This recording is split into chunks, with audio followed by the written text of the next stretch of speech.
네, 안녕하세요. 네, 신동관입니다. 자, 이제 지난 시간에 그 원산지 제도에 대해서 우리가 개괄적으로 알아봤습니다. 그래서 그 다음에는 이제 원산 제도 이제 강론에 대해서 보도록 하겠습니다. 자, 다음에 이제 원산지 제도의 구분이에요. 그래서 제가 지난 시간에 특혜 원산지, 그 다음에 이제 비특혜 원산지에 대해서 설명을 드렸습니다. 그 다음에 이제 원산지 확인 결정 기준이라고 합니다. 실무상 원산 확인 기준에 대해서 제가 이제 완전 생산 기준 등에 대해서 설명드렸어요. 그래서 원산지 증명서가 있는데 요거에 대해서 이제 거기에 원산 증명 적혀 있는 게 이제 국가가 어디냐라고 판정할 때 이제 원산지 확인 기준에 따라서 그 국가를 판정한다라는 거죠. 그럼 그 국가가 원산지입니다. 그죠? 자, 보시면 지난 시간에 완전 생산 기준에 대해서 설명드렸습니다. 그래서 나와 있죠.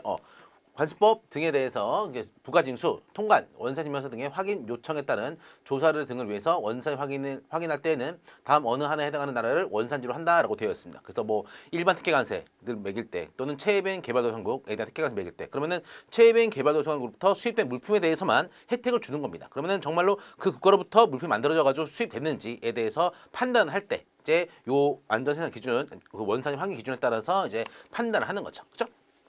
자, 보면 이제 완전 생산 기준입니다. 해당 품의 전부를, 이게 중요해요. 전부를 생가제, 생산, 가공, 제조한 나라를 원산지로 인정한 품은 다음과 같습니다. 자, 보면은 얘네 같은 경우는 이제 애초에 약간 좀 광물성, 그다음에 식물성, 동물성 그런 물품들을 말하고 있어요. 그래서 얘네 같은 경우에는 아예 그 나라의 영역에서 완전히 처음부터 생산이 된 겁니다. 그래서 제가 지난 시간에 요거 하나를 갖고 설명드렸을 겁니다. 보면 원유를 수출을 하고, 그래서 이 볼펜가 나오는 데까지. 자, 그래서 당해국가 영역에서 생산된 광산물, 식물성 생산물, 그 다음에 요 이제 광물성 생산물, 돌멩이 같은 것들, 석유 그런 것들. 니모 같은 경우에는 이제 동물과 이들로부터 채취한 물품들보다 뭐 살아있는 동물, 돼지, 그다음에 돼지고기 등을 얘기하는 것이고, 디귿번 같은 경우에는 이제 뭐 물고기 같은 것도 있죠. 그다음에 릴번 같은 경우에는 이제 채집 또는 포획한 어획물 및 기타 물품들.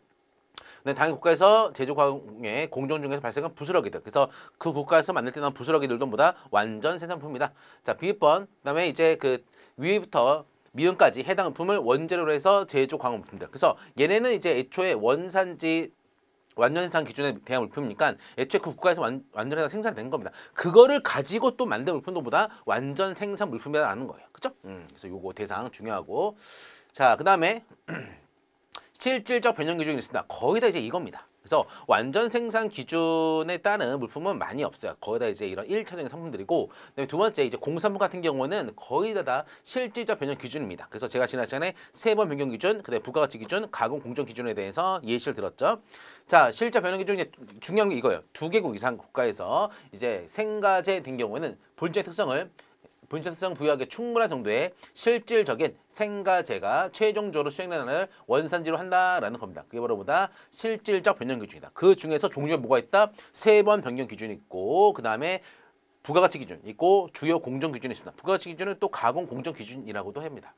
그래서 요 용어 무지 중요하고, 그 다음에 보면은 그 3번 변경 기준에서 정의가 나와 있습니다. 중요한 건 이거예요. 6단입니다. HS 그 전세적으로 6단위까지는 전세 공통입니다. 근데 우리나라는 뒤에 4자리 추가해가지고 이제 10자리까지 이제 관세 부과 목적을 위해서 이제 하고 있습니다. 그죠? 자, 보면은 이제 6단위가 바뀌면 품목됩니다. 그러니까 제가 지난 시간에 약간 의약품을 갖고 했습니다. 3003에서 300545로. 그래서 이게 뒷자리가 2개가 더 있어요. 그죠? 6단위입니다. 6단위.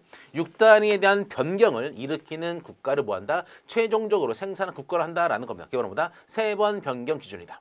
하지만 3번 변경 기준이 일어난다 하더라도 아래에 나와 있는 그런 가공으로 3번 변경이 이루어졌다. 그런 것 같은 경우에는 그 원산지를 인정하지 않겠다. 그래서 제가 지난 시간에 벌크 약품을 이제 소매 포장한 의약품으로 한 경우 그 가공이 아니죠. 그죠? 그런 포장 변경만 이루어진 국가는 바로 뭐다? 원산지가 아니다라는 거 설명을 드렸습니다.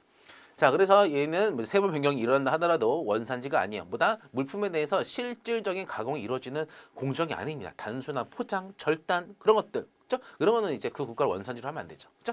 자, 그래서 운송 또는 보세단체 중에 있는 물품의 보존을 위해서 필요한 작업, 보자 동그라미, 판매를 위한 물품의 포장 개선, 상품 표시 등 상품성 향상보다 개수 작업, 개체 동그라미, 그다음에 단순한 선별, 선구 절세, 단자 동그라미, 재포장 또는 단순한 조립 작업, 단자 동그라미. 5번 물품의 특성이 변하지 않은 범위 안에서 원산지가 다른 품과의 혼합 작업, 혼자 동그라미. 그다음에 마지막 가축의 도축 작업. 도축은 뭡니까? 자르는 거죠. 고기들.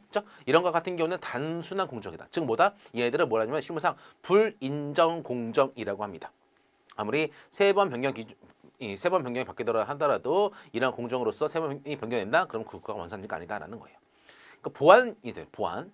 자, 근데 부가가치 기준을 쓴다. 자, 6단위 품목 번호 변경만으로 이게 중요해. 자, 만으로 실질적 변형 기준에 의한 본질적 특성 부여하기에 충분한 정도의 실질적 생산 과정을 거치기 곤란한 물품목에 대해서는 이런 것들. 자, 그런 경우는 주요 공정, 부가가치 등을 고려해서 품목별 기준을 별도로 규정할 수가 있습니다.